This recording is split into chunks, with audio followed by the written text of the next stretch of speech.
initial idea of the film was to do a self-experimental film on happiness. So basically try out what believable and major psychologists recommend that would actually lead to a better well-being, and see if that actually is true and if it works.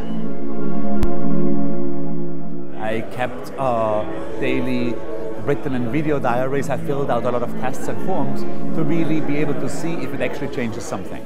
The same, I'm now in the middle of cognitive therapy, and I'll do drugs the last because it's the easiest stuff to do, you know, or just to basically take a pill every day. I know how to tell a story in a book.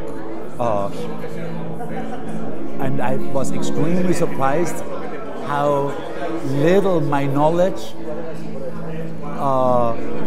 translates into something that seems as obvious to me as documentary filmmaking. So there's tons and tons of difficulties with all the downsides that means, and I hope that there are some upsides in there, that this insecurity of being in a new medium maybe translates as well, and hopefully here and there lets us make naive mistakes that I wouldn't have, that somebody who has been doing this for 20 years wouldn't make.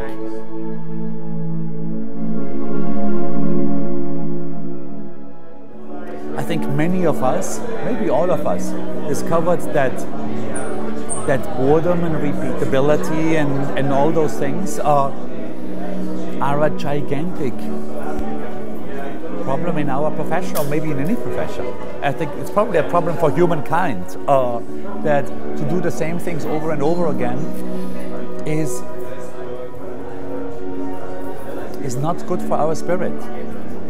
And I guarantee you that all of the people, including myself, who talk about getting out of their comfort zone will find themselves in many spots next year where they are unbelievably comfortable in their comfort zone, because it's just very, very difficult to get out of it.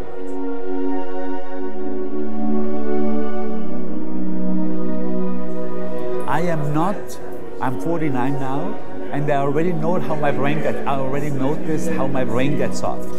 I think there are certain things that I can push, but I don't think that I will reinvent the wheel or completely come up with new systems anymore in my life. And there are days when I feel that that's quite sad, and there are days when I feel that it's totally necessary, that our brains will get worse as we age, and that we are willing to teach other people of what we've learned so far. And because I think that if we would actually be able to come up with new, fantastic, exciting ideas until we are 90, nobody would be willing to teach at all, because that's always sexier somehow.